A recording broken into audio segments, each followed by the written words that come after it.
نحمده ونصلي ونسلم على سيدنا ومولانا محمد رسوله النبي الأمين الكريم المكين الحنين الرؤوف الرحيم. أما بعد فأعوذ بالله من الشيطان الرجيم. بسم الله الرحمن الرحيم. قال الله تعالى في القرآن المجيد والفرقان الحميد: وننزل من القرآن ما هو شفاء ورحمة للمؤمنين. وقال الله تعالى في مقام آخر: إنا نحن نزلنا الذكر وإنا له لحافظون. صدق الله مولانا العظيم. إن الله وملائكته يصلون على النبي يا أيها الذين آمنوا صلوا عليه وسلموا تسليما. الصلاة والسلام عليك يا سيدي يا رسول الله وعلى آلك وأصحابك يا سيدي يا حبيب الله. الصلاة والسلام عليك يا سيدي يا رسول الله وعلى آلك وأصحابك يا رحمة للعالمين. معزز و محترم حاضرین و سامعین، محترم جناب محمد منیر قادری صاحب بانی دروس قرآن، اللہ کے فضل و کرم سے اور حضور تاجدار کائنات صلی اللہ علیہ وآلہ وسلم کے نالین کے تصدق سے آج ہم اس درس قرآن میں شامل ہیں. اور آج کا جو ہمارا موضوع ہے بہت ہی اہمیت کا حامل ہے، اور وہ ہے قرآن اور صحیح قرآن. اپنی وسعت کے لحاظ سے تو بڑا وسیع موضوع ہے. مجھے جتنا وقت کہا گیا ہے انشاءاللہ اسی وقت کے اندر، متعین وقت کے اندر میں آپ سے بہت قیمتی باتیں کچھ کرنا چاہوں گا. قرآن مجید اللہ رب العزت کی آخری کتاب ہے. حضور تاجدار کائنات صلی اللہ علیہ وسلم پر نازل ہونے والی کتاب ہے. قرآن مجید رشد و ہدایت کا منبع ہے. قرآن مجید علم و معرفت کا سمندر ہے. قرآن مجید انسانیت کے لیے سیدھا راستہ بتانے کا ایک ذریعہ ہے. قرآن مجید انسانی زندگی کو بہتر بنانے کا بہترین ایک وسیلہ ہے. حاضر محترم، جب کوئی کاریگر کوئی مشین بناتا ہے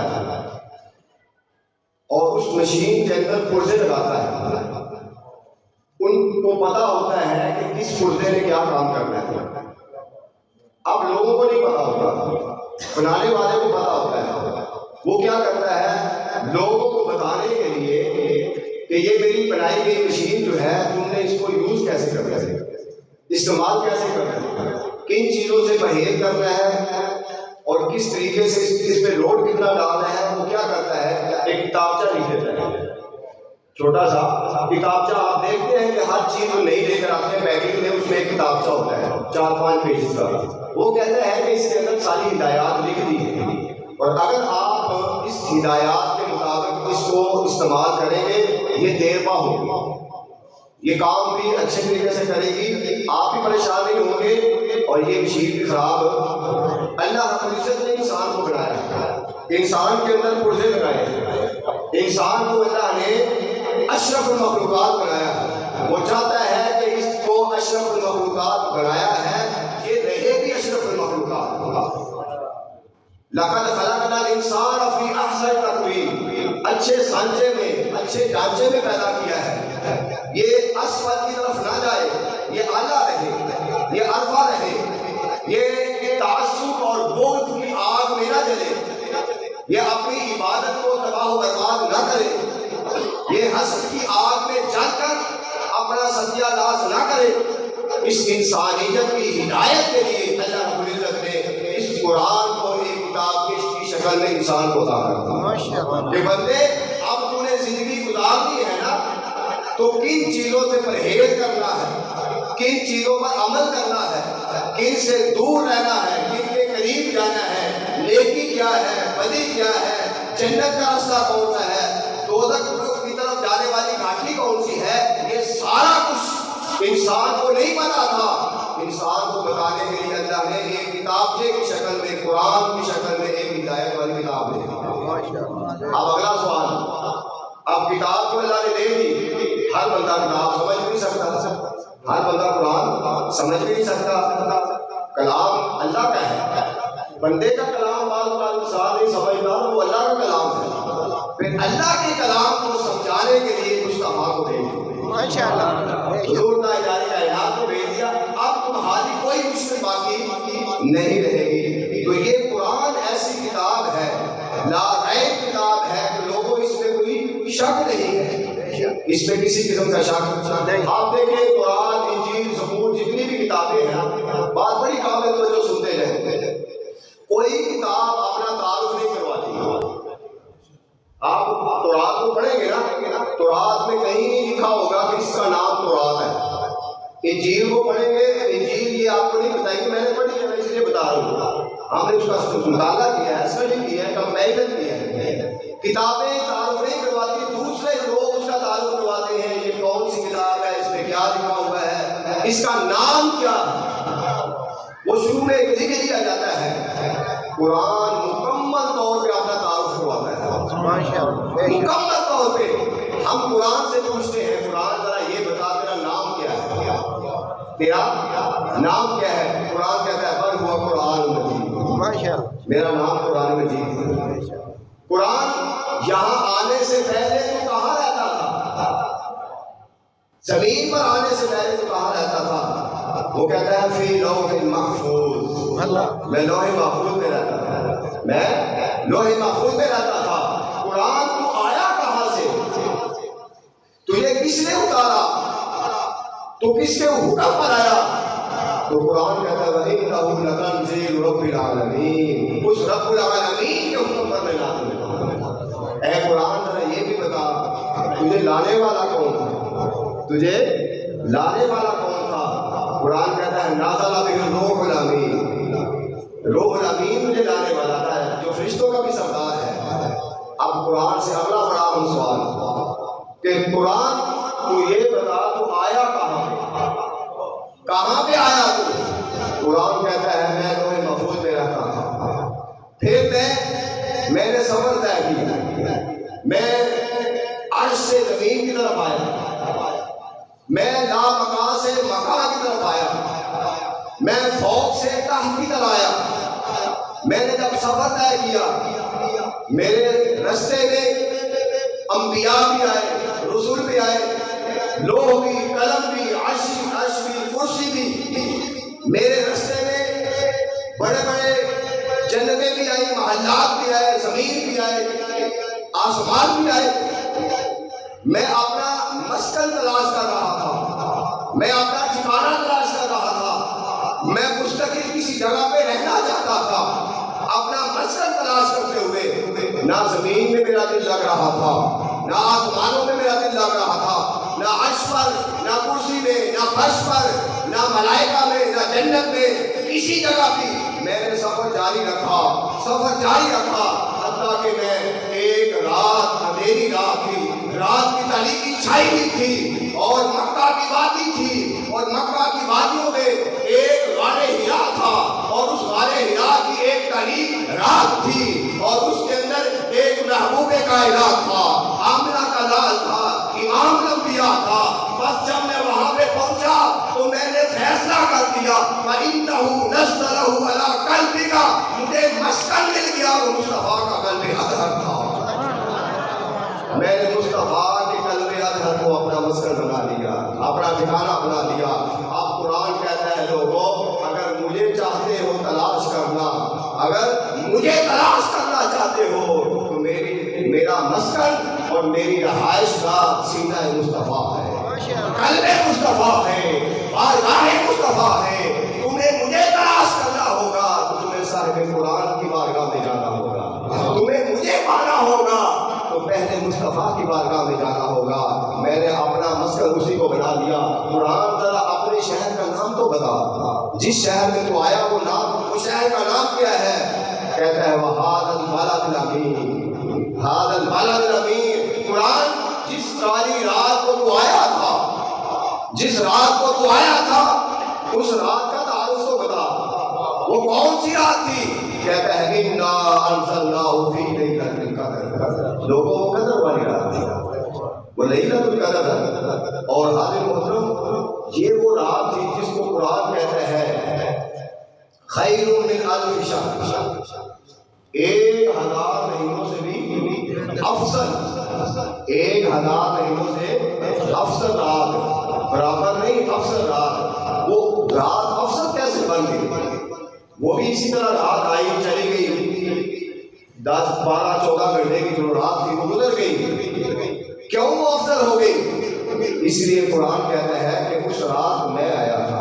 اور ایک بات اور ذہن میں رکھ لیں، لیلۃ القدر میں قرآن حضور علیہ السلام پر نازل نہیں ہوا، یہ بھی ذہن میں رکھ لیں، آقا علیہ السلام پر نازل نہیں ہوا، یہ لوح محفوظ سے آسمانی دنیا پر نازل ہوا۔ اور آقا علیہ السلام پر جو قرآن نازل ہوا ہے وہ 22 سال 6 مہینے اور 22 دنوں میں نازل ہوا، تھوڑا تھوڑا کر کے۔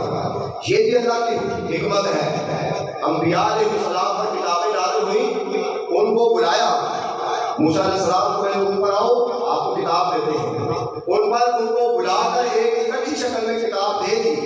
آقا علیہ السلام کو ایک اکٹھی شکل میں کتاب رب چاہتا تو دے دیتا، رب چاہتا تو دے دیتا، لیکن اس لیے نہیں دی کہ رب کو معلوم تھا کہ میرا مصطفیٰ جب میرے دین کی خاطر گھر سے نکلے گا تو مشکلات بھی آئیں گی، پریشانیاں بھی آئیں گی، مسائل بھی آئیں گے، انعام بھی آئیں گے۔ گویا رب قرآن کی شکل میں، رب قرآن کی شکل میں جب مصطفیٰ پر کوئی پریشانی کا عالم آتا تو قرآن کی شکل میں تسلی دے دیتا۔ جب محبوب نے ساری رات عبادت شروع کی اور دن میں تبلیغ کرنا شروع کی، اللہ نے فرمایا طٰہٰ ما انزلنا علیک القرآن لتشقیٰ، میرے مصطفیٰ ہم نے قرآن اس لیے نازل نہیں کیا کہ آپ اپنے آپ کو مشقت میں ڈال دیں۔ جب محبوب نماز کی حالت میں، پریشانیوں کی حالت میں جب اللہ کی بارگاہ میں دیکھتے ہیں تو فرمایا کہ میرے محبوب فَإِنَّكَ بِآيَاتِنَا، قرآن کی آیت نازل ہو جاتی تھی، جبرائیل اللہ کی طرف سے قرآن کی شکل میں تسلی دے کر محمود کی بارگاہ میں آ جاتا۔ اس لیے قرآن کو تھوڑا تھوڑا کر کے نازل کیا، یک بارگی کے ساتھ نازل نہیں کیا۔ وہ حضرت محترم قرآن واحد کتاب ہے جو اپنا تعارف بھی کرواتی ہے اور جو پڑھنے والے کا ساتھ نہیں چھوڑتی، نہ قبر میں نہ محشر کے دن، نہ قبر میں نہ محشر کے دن۔ ام المومنین حضرت عائشہ صدیقہ رضی اللہ تعالی عنہا فرماتی ہیں حضور علیہ السلام نے فرمایا کہ قیامت کے دن لوگوں کے جنت میں درجات ہوں گے، نماز پڑھنے والے کا بھی درجہ ہوگا، روزہ رکھنے والے کا بھی درجہ ہوگا، حج کرنے والے کا بھی درجہ ہوگا، زکوٰۃ دینے والے کا، یعنی درجات ہوں گے، لیکن جتنے درجات جنت میں قرآن پڑھنے والے کے ہوں گے کسی اور کے نہیں ہوں گے۔ اور فرماتی ہے کہ جنت کے اتنے درجات ہیں جتنے درجات قرآن کی آیات کے ہیں۔ ایک واحد حافظ قرآن ہوگا جس کو کہا جائے گا کہ تو جنت کے درجات کو طے کرتا جا، جنت کی سیڑھیاں چڑھتا جا اور قرآن کی تلاوت کرتا جا۔ گویا کہ اگر ایک آیت کے بدلے میں ایک درجہ بھی بڑھے گا تو آپ ذرا سوچئے 6666 آیات کی شکل میں وہ قرآن کے درجات کو عبور کرتا جائے گا اور جنت کی بلندیوں کی طرف سفر کرتا جائے گا۔ یہ فیض اسی کو ملے گا جو قرآن سے محبت کرتا ہوگا اور قرآن پر عمل کرتا ہوگا۔ اس لیے کہ قرآن سے تعلق رکھنے والا کبھی محروم نہیں ہوتا، کبھی محروم قرآن پڑھنے والے کو کیا کہتے ہیں؟ قاری۔ کیا کہتے ہیں؟ قرآن پڑھنے والے کو قاری کہتے ہیں، قرآن کو حفظ کرنے والے کو حافظ کہتے ہیں، قرآن سیکھنے والے کو متعلم کہتے ہیں، قرآن سکھانے والے کو معلم کہتے ہیں، قرآن کا ترجمہ کرنے والے کو مترجم کہتے ہیں، قرآن کی تفسیر کرنے والے کو مفسر کہتے ہیں، اور قرآن پر عمل کرنے والے کو اللہ کا ولی کہتے ہیں۔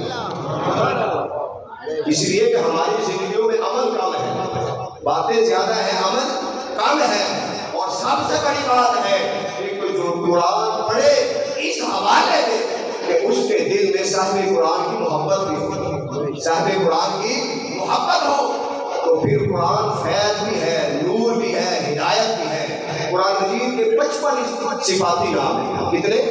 55 صفاتی نام ہیں قرآن کے، جن میں الشفاء بھی ہے، القرآن بھی ہے، المبین بھی ہے، النور بھی ہے۔ میں ایک نام کو اگر لے لوں، النور، قرآن کیا ہے؟ اس کا نام ہے النور، قرآن نور ہے، لانے والا جبرائیل بھی نور ہے، بھیجنے والا خدا بھی نور علی نور ہے۔ ارے خدا بھی نور، جبرائیل بھی نور، قرآن بھی نور، بدبختہ تو جس نبی پر نازل ہوا اس کی نورانیت کا انکار کرتا ہے۔ آپ دیکھیں نا، قرآن آقا علیہ السلام کے سینے پر نازل ہوا نا، قلب احمد پر نازل ہوا۔ قرآن آج محفوظ ہے یا نہیں؟ محفوظ ہے، کہتے ہیں زندہ و جاوید کتاب ہے، یہ کہتے ہیں نا، اور آج اسی طرح کی کتاب ہے جیسے نازل ہوئی۔ قرآن بھی زندہ و جاوید ہے، لانے والا جبرائیل بھی موجود ہے، بھیجنے والا خدا بھی موجود ہے۔ یہ کیسے ہو سکتا ہے کہ جہاں قرآن کو محفوظ کیا گیا ہے وہ ٹھکانہ محفوظ نہ ہو؟ یہ ہو سکتا ہے ایسے کہ آپ کوئی چیز محفوظ کریں، آپ کہیں کوئی الماری میں سیف میں آپ نے چیز رکھی ہے، چیز پڑی ہوئی ہے، سیف نہیں ہے، ایسا ہو سکتا ہے؟ قرآن کو اللہ نے مصطفیٰ کے سینے میں محفوظ کیا اور محفوظ کر کے کہا اِنَّا نَحْنُ نَزَّلْنَا الذِّكْرَ وَإِنَّا لَهُ لَحَافِظُونَ۔ اس قرآن یعنی ذکر کو ہم نے نازل کیا اور اس کی حفاظت کی ذمہ داری بھی ہم نے اٹھائی ہے۔ اللہ نے قرآن کو محفوظ کیا قلب مصطفیٰ پر، اور اس قلب مصطفیٰ کے وسیلے سے امت میں محفوظ ہوا، سب کے سینوں میں، حافظ قرآن کے سینوں میں۔ تو قرآن کی حفاظت کی ذمہ داری اللہ نے لی ہے۔ مطلب یہ ہے کہ جیسے قرآن کی آیات محفوظ ہیں، مصطفیٰ کی حیات بھی محفوظ ہے، حیات مصطفیٰ بھی محفوظ ہے۔ وہ اللہ کو بات ہے کہ کسی کو آنکھوں سے سر کی آنکھوں سے نظر آتی ہیں، کسی کو دل کی آنکھوں سے نظر آتے ہیں، وہ تو محفوظ ہے۔ اور پھر حضرت محترم یہ تو قرآن نے کہا نا اِنَّا نَحْنُ نَزَّلْنَا الذِّكْرَ، کہ ہم نے اس ذکر کو نازل کیا، تو اللہ یوں بھی تو کہہ سکتا تھا کہ ہم نے اس قرآن کو نازل کیا، کیونکہ قرآن میں کئی جگہ پہ قرآن کا لفظ آیا ہے۔ اللہ کہہ سکتا تھا کہ میں نے اس قرآن کو نازل کیا اور میں نے اس کی حفاظت کی، فرمایا اِنَّا نَحْنُ نَزَّلْنَا الذِّكْرَ، ہم نے اس ذکر کو نازل کیا۔ اور جب ذکر کی بات آتی ہے فرمایا وَرَفَعْنَا لَكَ ذِكْرَكَ، ذکر تو مصطفیٰ کے اخلاق کا نام ہے، کردار کا نام ہے، افعال کا نام ہے، اس نے سیرت کا نام ہے۔ ارے قرآن کیا ہے؟ بتاؤ قرآن کیا ہے؟ تم نہیں بتاؤ گے، ہم ام المومنین کی بارگاہ میں چلے جاتے ہیں، وہ فرماتی ہے کان خلقہ القرآن، مصطفیٰ کے اخلاق کا نام قرآن ہے، مصطفیٰ کی صفات کا نام قرآن ہے، مصطفیٰ کے کردار کا نام قرآن ہے، مصطفیٰ کے چال چلن کا نام قرآن ہے، سیرت مصطفیٰ کا نام قرآن ہے، شمائل مصطفیٰ کا نام قرآن ہے، کمال مصطفیٰ کا نام قرآن ہے، حسن مصطفیٰ کا نام قرآن ہے۔ تم قرآن کی تلاوت کرتے جاتے ہو، حسن مصطفیٰ کا ذکر کرتے جاتے ہو۔ اسی لیے کسی نے کہا شدہ مدہ تیرا زبراں شان تیری بچھائیاں، شدہ مدہ زیرا زبراں سب شان تیری بچھائیاں۔ اگلی بات بڑی قابل توجہ ہے، عامہ لوگاں خبراں نہ کائی، عام لوگوں کی سنائیں گے، کیا بتائیں گے؟ عامہ لوگاں خبراں نہ کائی، خاصہ رمضہ بھائی، ارے ان سے پوچھو، صحابہ سے پوچھو، قرآن نازل ہوتا تھا وہ ہم سے زیادہ عربی جاننے والے تھے یا نہیں؟ مجھے بتائیے، فصاحت و بلاغت سارے سب کچھ جاننے والے تھے۔ کیا ہوتا تھا؟ قرآن نازل ہوتا تھا، بھاگتے ہوئے جاتے تھے یا رسول اللہ ہمیں پھر بھی آپ کی ضرورت ہے۔ قرآن میں 700 مرتبہ آیا ہے تقریباً نماز پڑھو نماز پڑھو نماز پڑھو، یا رسول اللہ نماز کیسے پڑھیں؟ جو آپ کہیں گے وہی ہم کریں گے۔ آقا نے پھر یہ نہیں کہا چلو اللہ سے پوچھ لیا، فرمایا ہاں آؤ میری بارگاہ میں، صلو کما رأیتمونی اصلی، مجھے دیکھو جو میں کرتا جاتا ہوں تم بھی کرتے جاؤ، یہی تمہاری نماز، یہی تمہاری نماز ہے۔ کیوں؟ یہ قرآن جب ہمارے سامنے بیٹھ کر پڑا ہے، یہ قرآن ایک کتاب ہے اور ایک وہ قرآن ہے جو گنبد خضرا میں ہے، ایک وہ قرآن ہے جو گنبد خضرا میں ہے۔ فرق صرف یہ ہے، یہ قرآن بھی لا عیب ہے، وہ قرآن بھی لا عیب ہے، یہ قرآن بھی لا عیب ہے، وہ بھی لا عیب ہے، یہ بھی بے مثل ہے، وہ بھی بے مثل ہے، یہ بھی لا عیب ہے، وہ بھی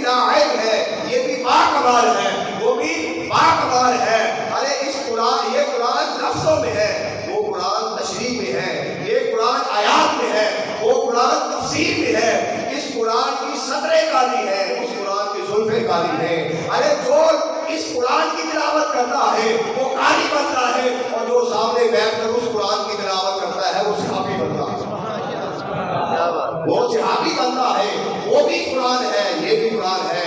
یہ ٹھہرا ہوا قرآن ہے، وہ چلتا پھرتا قرآن ہے. یہ ٹھہرا ہوا ہے، وہ چلتا پھرتا ہے. خدا کی عزت کی قسم، تمہیں قرآن کی سمجھ نہیں آ سکتی جب تک تم صاحب قرآن کی بارگاہ میں نہیں جاتے. جب تم گنبد خضرا کی بارگاہ میں نہیں جاتے تمہیں قرآن کوئی فیض نہیں دے گا. تمہیں قرآن کچھ نہیں دے گا. اس لیے میں ایک دو بڑی اہم بات کرنے لگا ہوں. قرآن نے چیلنج کیا. قرآن آقا علیہ السلام کا سب سے بڑا معجزہ ہے. یہ بھی دین رکھیں، آقا علیہ السلام کا سب سے بڑا معجزہ ہے. اور معجزہ کہتے ہی اس کو ہے جو دشمنوں کے منہ بند کرنے کے لیے. کہ اگر تم نے عظمت مصطفیٰ کو دیکھنا ہو تو قرآن پڑھ لیا. تمہیں عظمت مصطفیٰ کو دیکھنا ہو، اس لیے جب قرآن پڑھو گے تو کہیں چہرہ مصطفیٰ کا ذکر ہوگا، کہیں زلف مصطفیٰ کا ذکر ہوگا، کہیں ید اللہ والے ہاتھوں کا ذکر ہوگا، کبھی یاسین والے دانتوں کا ذکر ہوگا، کبھی عمر مصطفیٰ کا ذکر ہوگا، کبھی چادر تطہیر مصطفیٰ کا ذکر ہوگا، کبھی اہل بیت مصطفیٰ کا ذکر ہوگا، کبھی حسن مصطفیٰ کا ذکر، کبھی کمال مصطفیٰ کا ذکر، کبھی علم مصطفیٰ کا ذکر، کبھی اخلاق مصطفیٰ کا ذکر. تم قرآن پڑھتے جاؤ گے اور مصطفیٰ کی نعتیں بیان کرتے جاؤ گے. اس لیے پورے کا پورا قرآن کلام خدا کا ہے، نعت مصطفیٰ کی ہے. اس لیے ام المومنین فرماتے ہیں کان خلق القرآن، یہ سارے کا سارا قرآن مصطفیٰ کے اخلاق ہے. یہ کیا ہے؟ مصطفیٰ کے اخلاق ہے. تو آقا کی بارگاہ میں جائے بغیر تمہیں قرآن کیا فیض دے گا؟ میں آپ کو ایک صرف حدیث سناتا ایک حدیث. آپ کو پتہ میرا موضوع قرآن ہے، میں قرآن کی طرف لوٹ کر آ رہا ہوں. حضور علیہ السلام نے فرمایا، بخاری شریف کی حدیث ہے، صحابہ کرام نے فرمایا، بڑی قابل توجہ بات، فرمایا کہ کچھ لوگ ایسے ہوں گے جو قرآن کو بڑا جھوم جھوم کر پڑھیں گے. قرآن کو بڑا جھوم جھوم کر پڑھیں گے. صحابہ سے کہا کہ ایسا محسوس ہوگا کہ آپ سے بھی زیادہ وہ قرآن پڑھتے ہیں، لیکن یاد رکھ لو قرآن ان کے حلق سے نیچے نہیں اترے گا. قرآن کے حلق سے نیچے نہیں اترے گا. آپ پریشان ہوتے ہیں، بڑے اچھے طریقے سے سر کے ساتھ اچھے طریقے سے قرآن پڑھتے ہیں، قرآن حلق سے نیچے کیوں نہیں اترتا؟ جب قرآن پڑھتے ہو، یہ عقیدے کی بات کرنے لگا ہوں، وہ کوئی بھی ہو، ہمارا یہ ماننا نہیں ہے کہ ہم کسی کا نام دے کر کے، میں بات کر دوں گا آپ سمجھ جائیں. اگر کوئی قرآن پڑھتا ہے، اس کا کوئی بھی مسکن ہے، اس کا کوئی بھی مسلک ہے، اس کا کوئی بھی عقیدہ ہے، اگر قرآن پڑھتا ہے اور صاحب قرآن کی محبت کے بغیر پڑھتا ہے، اہل بیت کی محبت کے بغیر پڑھتا ہے، تو قرآن کیا کرتا ہے؟ جب کوئی بندہ قرآن پڑھتا ہے نا تو قرآن حلق کے نیچے جانے سے پہلے ایسے دیکھتا ہے. اگر اس کے دل کے اندر محبت مصطفیٰ ہو، محبت اہل بیت ہو، سیدہ کائنات کی محبت ہو، حسنین کریمین کی محبت ہو، مولا کائنات کی محبت ہو، مصطفیٰ کی محبت ہو، تو پھر قرآن حلق سے نیچے اتر جاتا ہے، وگرنہ حلق کے باہر آ جاتا ہے. قرآن اس دل میں داخل نہیں ہوتا. جس پر آقا علیہ السلام نے فرمایا کہ ایسے قرآن پڑھنے والے ہوں گے جو قرآن تو پڑھیں گے مگر قرآن ان کے حلق کے نیچے نہیں جائے گا، کیونکہ صاحب قرآن کی محبت سے خالی ہوں گے. ان کے دلوں میں صاحب قرآن کی محبت نہیں ہوگی. تو حاضر محترم، اس لیے قرآن ہدایت بھی اس کو دیتا ہے، شفا بھی اس کو دیتا ہے، اور قرآن جو ہے نور بھی اس کو دیتا ہے جس کے دل میں آقا علیہ السلام کی محبت ہوتی ہے، حضور علیہ السلام کی محبت ہوتی ہے. آپ دیکھیے قرآن کہتا ہے کہ اس کا ایک چیلنج ہے، انبیاء پر معجزات آتے رہے مگر آج ان معجزات کا وجود ہے. آپ نے دیکھا کتنے معجزات ان پر آئے، موسیٰ علیہ السلام کے معجزات ہیں، صالح علیہ السلام کے معجزات ہیں، ان کا وجود نہیں ہے. آقا علیہ السلام کا سب سے بڑا معجزہ قرآن ہے، وہ قرآن آج بھی موجود ہے، اور قرآن کا چیلنج آج بھی ہے. فاتو بسورۃ من مثلہ، لاؤ اس کی مثل کو صورت لے آؤ. ہے کسی کے اندر ہمت؟ یہ چیلنج یا قرآن کا ہے کوئی قرآن جیسا؟ کوئی کتاب ہے قرآن جیسی؟ لاؤ اگر ہے. یہ چیلنج قرآن نے کیا اور یہ چیلنج مصطفیٰ نے بھی کیا. ایکم مثلی، کون ہے جو میری طرح؟ لوگوں نے جب آقا علیہ السلام نے صوم وصال رکھنا شروع کیا نا تو لوگوں نے بھی صحابہ نے بھی رکھنا شروع کر دیا، کمزور ہوتے گئے. یا رسول اللہ آپ کو دیکھا تھا تو ہم نے بھی روزے رکھنے شروع کر دیے. فرمایا ایکم مثلی، تم میں سے کون ہے جو میری طرح ہے؟ اور قرآن کا چیلنج ہے لا نتبع ولا یابس الا فی کتاب مبین. دنیا کائنات کا ہر علم قرآن میں ہے، اخلاقیات کا علم قرآن میں ہے، فلسفے کا علم قرآن میں ہے، علم الکلام کا علم قرآن میں ہے، علم البلاغت کا علم قرآن میں ہے، منطق کا علم قرآن میں ہے، نحو کا علم، صرف کا علم، ہر چیز کا علم، حتیٰ کہ سائنس و ٹیکنالوجی کا علم، ہر چیز قیامت تک آنے والا علم جو ہے قرآن میں ہے. لا نتبع ولا یابس الا فی کتاب مبین. کوئی خشک اور کوئی تر چیز ایسی نہیں جس کا علم قرآن میں نہ ہو. قرآن کہتا ہے کوئی میرے علم جیسا؟ یہ چیلنج ہے قرآن کا اور حضرت مصطفیٰ کا چیلنج ہے. اور وہ کیا ہے؟ سلونی عما شئتم، اور مجھ سے جو پوچھنا چاہتے ہو پوچھ لو. قرآن کا بھی علم کا چیلنج کیا اور اسی طرح مصطفیٰ نے بھی علم کا چیلنج کیا. اور پھر حاضر محترم اگلی بات جو بڑی قابل توجہ اور وہ یہ ہے کہ دیکھیے قرآن کہتا ہے وَنُنَزِّلُ مِنَ الْقُرْآنِ مَا هُوَ شِفَاءٌ، کہ قرآن جو ہے یہ شفا کیا ہے. قرآن کی آیات کیا ہے؟ آج ہم شفا لینے کے لیے نا دم کروانے کے لیے پتہ نہیں کہاں کہاں پہنچے ہوتے ہیں، کہاں کہاں پہنچے ہوتے ہیں. جی ہم نے فلاں سے دم کروانا ہے. یہ قرآن گھر میں پڑھا ہے، گھر میں پڑھا ہوا ہے. یہ کہتا ہے میں شفا ہوں، مجھ سے کوئی شفا دینے والا ہو تو صحیح. لیکن حاضر محترم یہ شفا دیتا کس کو؟ یہ بات بڑی قابل ہے. قرآن کس کو شفا دیتا ہے؟ آقا علیہ السلام کے ساتھ صحابہ کرام، چند صحابہ کرام کسی بستی میں گئے اور ان بستی والوں نے کوئی پانی نہ پوچھا، کوئی کھانا نہ پوچھا، مہمان نوازی نہ کی صحابہ کرام کی. تو اسی وقت کیا ہوا کہ ان کا جو سردار تھا اس کو بچھو لڑ گیا. وہ بھاگتے ہوئے آئے صحابہ کرام کے پاس، کہنے لگے ہمارا سردار مار رہا ہے، آپ دم کر دیں، آپ کوئی دم کر دیں. صحابہ نے کہا آپ نے ہمیں تو پانی کا بھی نہیں پوچھا، آپ دم کروانے آ گئے. چلو ٹھیک ہے دم کریں گے مگر اتنی بکریاں لیں گے، معاوضہ لیں گے، کچھ لیں گے پھر دم کریں گے. انہوں نے کہا ہمارا سردار مار رہا ہے، آپ دم کر دیں، جو بھی آپ کو چاہیے ہم دے دیں گے. تو انہوں نے صحابہ نے کہا سورۃ الفاتحہ پڑھی، دم کیا، وہ صحیح ہو گیا. اب وہ بکریاں لے کر جب بکریاں لے لی، اب ان کے دل میں خیال آیا بکریاں تو ہم نے لے لی ہے، آقا کی بارگاہ میں تو جا کر پوچھ لیں یہ ہمارے لیے جائز بھی ہے کہ نہیں ہے، ہمارے لیے جائز بھی ہے کہ نہیں. سارے آگے ان کی بارگاہ میں بکریاں لے کے یا رسول اللہ یہ معاملہ پیش آیا تھا، ہم نے دم کیا وہ صحیح ہو گیا، یہ بکریاں. آقا علیہ السلام مسکرا پڑے گا اور میں ٹھیک ہے جو لے لیا میرا ہی سبھی رکھتے ہیں. مطلب کیا ہے کہ سورۃ الفاتحہ سوائے موت کے ہر بیماری کا علاج ہے. قرآن شفا، قرآن کیا ہے؟ شفا ہے. لیکن آپ کو ایک بات بتا دوں کہ شفا لینے کے لیے ضروری یہ ہوتا ہے، یہ بات بس سمجھے آخری بات یہ ہے اور قابل ہو، شفا لینے کے لیے ضروری ہوتا ہے کہ کسی اچھے ڈاکٹر طبیب کے پاس جائیں.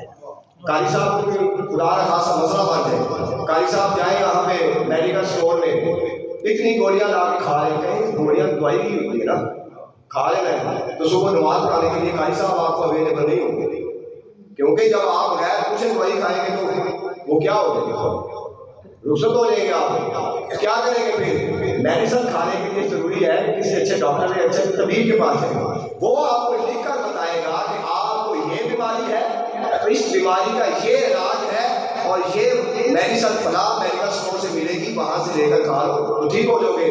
تو لہٰذا شفا لینے کے لیے جسمانی شفا کی بات کرو، جسمانی شفا لینے کے لیے ضروری یہ ہے کہ کسی اچھے ڈاکٹر اچھے طبیب کے پاس ہو، ورنہ وہ دوائی تمہارے لیے نقصان دہ ہو سکتی ہے. کیا نقصان دہ ہو سکتی ہے؟ تو حاضر محترم سنو، جس کو روحانی بیماری ہے، اگر تمہارے دلوں کے اندر عداوت، بغض اور حسد کے پردے پڑ چکے ہیں، کوئی دماغ خراب ہو چکا ہے، کوئی روحانی بیماری ہے، تم چاہتے ہو کہ قرآن سے شفا لے لے، قرآن سے شفا لے لے. قرآن کہتا ہے میں شفا ضرور دوں گا لیکن پہلے ڈاکٹر اور طبیب کے پاس جاؤ، ڈاکٹر اور طبیب کے پاس جاؤ. اے قرآن وہ ڈاکٹر اور طبیب کون ہے جہاں سے ہمیں پتہ چلے گا؟ فرمایا وَلَوْ أَنَّهُمْ إِذْ ظَلَمُوا أَنفُسَهُمْ جَاءُوكَ، وہ ڈاکٹر طبیب امت خضرا والی سرکار ہے، ان کی بارگاہ میں جاؤ اور وہ تمہیں بتائے گا وَيُحِلُّ لَهُمُ الطَّيِّبَاتِ وَيُحَرِّمُ عَلَيْهِمُ الْخَبَائِثَ، وہ تمہیں نسخہ بھی بتائے گا، پرہیز بھی بتائے گا،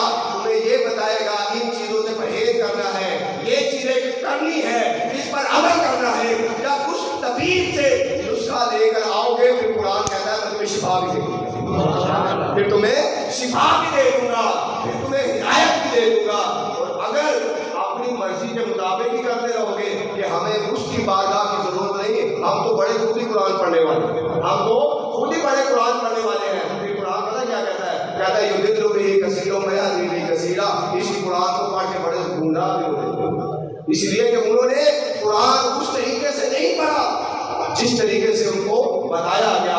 انہوں نے قرآن کو مصطفیٰ کی محبت سے خالی ہو کر پڑھا۔ جب خالی ہو کر پڑھیں گے تو پھر تمہیں کوئی فائدہ نہیں ملے گا۔ بس حاضر محترم آخری بات کرنے لگا، وہ بڑی قابل توجہ بات وہ یہ ہے اور بڑی عقیدے کی بات ہے۔ قرآن کی ٹوٹل صورتیں ہیں 114۔ کتنی ہیں؟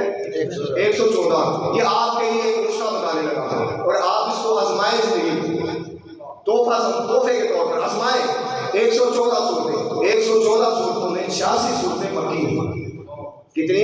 86 صورتیں مکی ہیں اور 28 صورتیں مدنی ہیں۔ مکی صورتیں ان کو کہتے ہیں جو ہجرت مدینہ سے پہلے نازل ہوئی، اور مدنی صورتیں وہ ہوتی ہیں جو آقا علیہ السلام جب ہجرت کر کے مدینہ تشریف لے گئے تو جو بعد میں صورتیں نازل ہوئی وہ کون سی ہیں؟ مدنی ہیں۔ لیکن جو میں اہم بات سمجھانا چاہتا ہوں وہ یہ، آپ مکی صورتوں کو اٹھا کر دیکھیں تو مکی صورتیں جتنی بھی ہیں، مکی صورتوں میں اللہ نے جب خطاب کیا نا، جب مخاطب کیا تو فرمایا یا ایھا الناس، اے لوگوں۔ کیا فرمایا؟ اے لوگوں۔ کیوں؟ مکہ کے اندر مسلمانوں کی تعداد تھوڑی تھی، کفار مشرکین زیادہ تھے، اور مکہ میں ضرورت اس امر کی تھی کہ آپ مکی صورتوں کو دیکھیں، اس کے اندر عقیدے کی بات ہے، عقیدہ توحید کی بات ہے، رد شرک کی بات ہے، عقیدہ آخرت کی بات ہے، جنت کی بات ہے، دوزخ سے ڈرانے کی بات ہے۔ یہ ساری باتیں مکی صورتوں میں، قیامت کا منظر، یہ ساری باتیں مکی صورتوں میں ہیں۔ جب مسلمان مکہ سے مدینہ چلے گئے، اب مسلمانوں کی تعداد زیادہ ہو گئی اور سننے والے زیادہ تر مسلمان تھے، تو قرآن نے اپنا اسلوب بدل لیا۔ اب قرآن نے کہا یا ایھا الذین آمنوا، اے ایمان والو، اے ایمان والو۔ لیکن ایمان افروز باتوں پہ ابھی نہ کرنے لگا ہوں، اس سے بعد حاجی محترم جب مکہ میں تھے اور مخاطب تھے کفار، مشرکین زیادہ تر مخاطب تھے، کفار زیادہ تر مخاطب تھے، تو قرآن نے وہاں پہ جو موضوع بنایا وہ تھا عقیدہ توحید اور رد شرک۔ عقیدہ توحید اور رد شرک۔ جب سامنے سامعین زیادہ تر ایمان والے تھے تو قرآن نے مدنی صورتوں میں موضوع بنایا یا ایھا الذین آمنوا لا تقدموا بین یدی اللہ ورسولہ، اے ایمان والو کبھی میرے مصطفیٰ سے آگے نہ بڑھنا۔ یا ایھا الذین آمنوا لا ترفعوا اصواتکم فوق صوت النبی، اے ایمان والو کبھی اپنی آواز کو مصطفیٰ کی آواز سے بلند نہ کرنا۔ تو قرآن کا اصول یہ بتاتا ہے کہ لوگوں اگر تمہارے سننے والے کافر ہیں، مشرک ہیں، بے ایمان ہیں، ایمان سے خالی ہیں، تو پھر خطاب کرتے ہوئے توحید کی بات کیا۔ اگر تمہارے سامعین، تمہارے سننے والے، سامنے والے، اگر ابھی ان کا ایمان پختہ نہیں ہوا، ابھی وہ توحید ان کی پختہ نہیں ہوئی، تو پھر تو تم توحید کی بات کرو۔ اور اگر تم یہ سمجھتے ہو کہ یہ کامل مومن ہے، یہ ایمان والے ہیں، تو جب ایمان لے آئے اور ان کا ایمان مضبوط ہو جائے تو قرآن کی مدنی صورتیں ہمیں یہ بتاتی ہیں پھر خطاب کرنے والے کا موضوع ادب مصطفیٰ ہونا چاہیے، پھر خطاب کرنے کا موضوع محبت مصطفیٰ، تعظیم مصطفیٰ ہونا چاہیے۔ آپ کو میں یہ چیلنج کر رہا ہوں، جائے مجلسوں کو سنے، خطابات کو سنے، اگر کوئی مقرر بیٹھ کر توحید کا درس دے رہا ہے، سننے والوں کو توحید کا درس دے رہا ہے، شرک سے دور رہنے کا درس دے رہا ہے، تو سمجھ لیں یہ مکی صورتوں کا اسلوب پر عمل کرتے ہوئے ابھی ان کی توحید کو پکا کر رہا ہے، ابھی ان کی توحید پکی نہیں ہوئی، ابھی ان کا ایمان مضبوط نہیں ہوا۔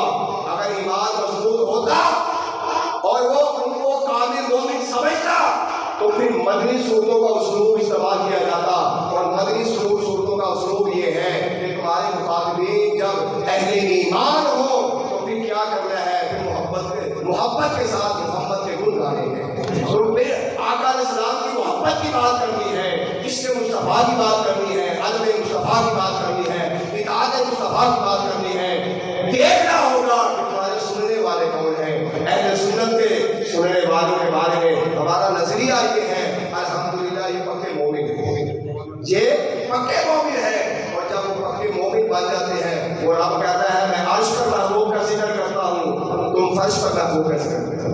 تم یہاں پر بیٹھ کر محبوب کے گن گایا کرو، محبت کی بات کیا کرو۔ تو حال محترم یہ موضوع میں نے کہا بڑا طویل موضوع ہے، آگے چلتے جائیں گے، لیکن چونکہ آپ کا اسٹیمنا اور میرا بھی ہوتا ہے، اس لیے میرے خیال میں ہم اتنی باتوں پر بھی عمل کریں، اور وہ یہی ہے کہ لوگوں اس قرآن سے محبت کرو، اس قرآن سے محبت کرو۔ اس لیے یہ قرآن تمہیں رستہ بھی صحیح بتائے گا، مصطفیٰ کی محبت بھی بتائے گا، اور تمہیں پکڑ کر یہ جنت میں بھی لے کر جائے گا۔ حدیث میں آتا ہے کہ یہ قرآن قیامت کے دن اصرار کرے گا اللہ کی بارگاہ میں، اصرار کرے گا۔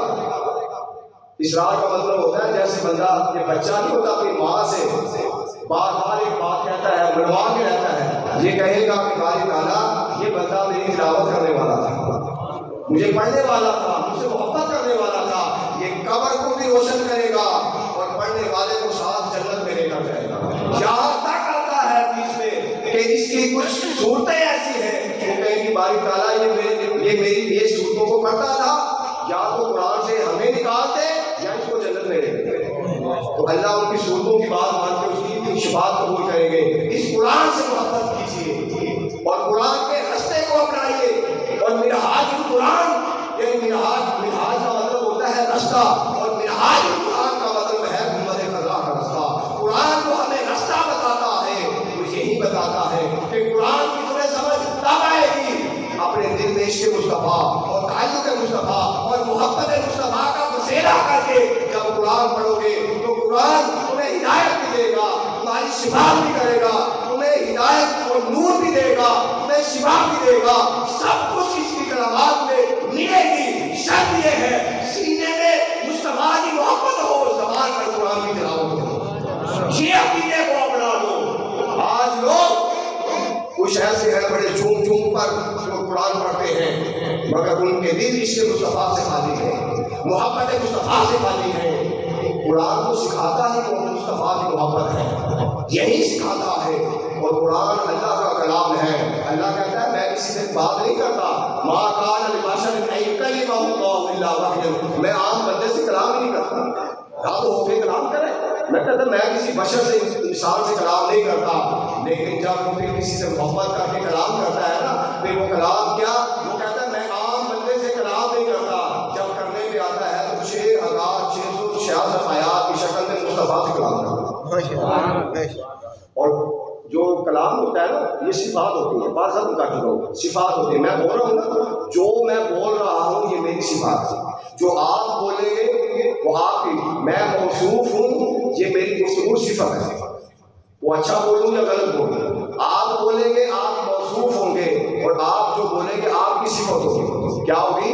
آپ کی صفت۔ قرآن کا موصوف اللہ ہے اور قرآن اس کی صفات ہے، قرآن اللہ کی صفات ہے، اور اللہ کی صفات جب مصطفیٰ پر نازل ہونا شروع ہوئی تو کیا ہوا؟ ایک دو تھوڑا کر کے قرآن جب نازل ہونا شروع ہوا تو اللہ کی صفات کا رنگ مصطفیٰ کی ذات میں چڑھنا شروع ہو گیا، اپنا رنگ اترنا شروع ہو گیا، اللہ کی الوہی صفات کا رنگ چڑھنا شروع ہو گیا۔ جب 6600 میں نے عرض کیا تھا نا کہ قرآن کو اسی لیے اللہ نے اکٹھا نازل نہیں کیا تھا، وہی لے کر آتے۔ آدم علیہ السلام کی پوری زندگی میں، آقا علیہ السلام کے سے پہلے انبیاء کے بارے میں، آدم علیہ السلام کی زندگی میں، پوری زندگی میں جبرائیل وہی لے کر آئے ہیں، وہ 12 مرتبہ آئے۔ کتنی مرتبہ؟ 12 مرتبہ۔ ادریس علیہ السلام کی طرف وہی لے کر آئے ہیں 4 مرتبہ۔ حضرت نوح علیہ السلام 950 سال تقریب، ان کی عمریں بھی دیکھ لو۔ نوح علیہ السلام کی طرف جبرائیل 50 مرتبہ آئے۔ ابراہیم علیہ السلام کی طرف ساری زندگی میں انہیں جبرائیل 42 مرتبہ آئے، اور موسیٰ علیہ السلام کی زندگی میں جبرائیل وہی لے کر اس میں 500 مرتبہ آئے، 500 مرتبہ۔ یہ ہے پہلے انبیاء، اور ان کی عمریں دیکھ لیں، کئی 100 سال عمریں تھی، اور کسی کی طرف 42 مرتبہ، 50 مرتبہ، موسیٰ علیہ السلام کی طرف 500 مرتبہ۔ حضور کا ادارے کائنات کی 23 سالہ زندگی، کتنی 23 سالہ زندگی جب آپ نے اعلان نبوت کیا تو جبرائیل 200-300 مرتبہ نہیں، 23 سالہ زندگی میں مصطفیٰ کی طرف وحی لے کر آنے والے جبرائیل 24,000 مرتبہ، 24,000 مرتبہ 23 سالہ زندگی۔ تو آپ ذرا اس کو ڈیوائڈ کر کے دیکھیں دن میں کتنے چکر لگتے ہیں۔ تو یوں محسوس ہوتا تھا رہتا وہ ادھر ہی تھا، وہاں وہی لینے جاتا تھا۔ رہتا مصطفیٰ کی بارگاہ میں تھا. یہ تو پیار محبت کی باتیں میں کرتا جاؤں گا، یہ ختم نہیں ہوگی. بس حال محترم پیغام یہ ہے کہ آئیے ہم قرآن کو پکڑیں، قرآن سے محبت کریں، بچوں کو قرآن سکھائیں. کم سے کم ایک بچہ حافظ بنا لیں، ایک بچہ. مگر نہ پھر آپ کو جانا پڑے گا بھائی صاحب ہمارا فلاں بہت ہو گیا قرآن پڑھا دیں. ایک بچہ حافظ بنا لے تو کم سے کم وہی دنیا سے جانے کے بعد آپ کی قبر پہ آ کے قرآن کی تلاوت کرے گا. اس کی برکتیں ہی بہت ہیں، اس کی برکتیں بہت ہیں. اور میں یہ کہا کرتا ہوں کہ ہم سمجھتے ہیں ہم بچے کو ڈاکٹر بنائیں گے، انجینئر بنائیں گے. قرآن کی حفظ کرنے سے اس کے لیے یہ رستے آسان ہو جاتی ہے. یہ میرا ذاتی تجربہ ہے، آسان ہو جاتے ہیں. اللہ تعالیٰ اتنا فام اس کو دے دیتا ہے، اتنی وسعت دے دیتا ہے، وہ ہر میدان میں آگے نکل جاتا ہے. اس سے قرآن سے محبت کریے، صاحب قرآن سے محبت کیجیے اور اس پیغام کو عام کیجیے. میں بار دیگر میر قاضی صاحب اور ندیم صاحب اور ان کے جملہ رفقا اور تحریک منہاج القرآن کے وابستگار تعلق والے اور اہل مسجد انتظامیہ سب کا شکریہ ادا کرتا ہوں کہ آپ نے ایک اچھا وقت، قیمتی وقت، بلکہ اس وقت کو قیمتی بنایا ہے. میں یہ نہیں کہتے ہم قیمتی وقت نکال کے آئے، اس سے قیمتی وقت کون سا ہے جو آپ نے اللہ اور اللہ کے رسول کے ذکر میں گزار دیا. یہ وقت قیمتی بن گیا جو آپ نے چند گھڑیاں گزار دی. اللہ تعالیٰ ہماری اس کاوش کو اور ہمارے دوستوں کی اس کاوش کو قبول فرمائے اور ہماری اس محفل کو قبول فرمائے اور اس میں بیٹھنے والوں کے گھر بار میں برکت عطا فرمائے اور ان کی جملہ عبادت کو قبول فرمائے. وما علینا الا البلاغ. محمد صلی علیہ یا الہ العالمین یا ارحم الراحمین یا مالک الملک یا رب العالمین. ہم نے جو ذکر کیا تیرا ذکر تیرے حبیب کا ذکر قرآن کی تلاوت جو کچھ بھی بات نصیحت کی یا اللہ تجھے تیری رحمت کا واسطہ اس وقت بارگاہ میں قبول فرما. جو بیٹھے ہوئے دوست احباب ہیں یا اللہ ان کا بیٹھنا اس محفل نشینی کو اپنی بارگاہ میں شرف قبولیت عطا فرما. یا الہ العالمین اس بابرکت مقدس مہینوں کے صدقے یا اللہ اس کے روزوں کے اس کی عبادات کے صدقے ہمارے صغیرہ کبیرہ گناہوں کو معاف فرما. یا الہ العالمین ہمارے روزے، ہماری عبادت، ہماری تراویح، ہر قسم کی عبادات کو قبول فرما. درس قرآن کو سننا اور سن کر اس پر عمل کرنے کی توفیق عطا فرما. درس قرآن کے آج تیسرا دن تھا یا اللہ اس سے پہلے بھی جو درس قرآن ہوئے ہیں ان میں بھی جو دوست احباب آئے ہیں جنہوں نے حصہ لیا یا اللہ ان کو اپنی بارگاہ میں قبول فرما.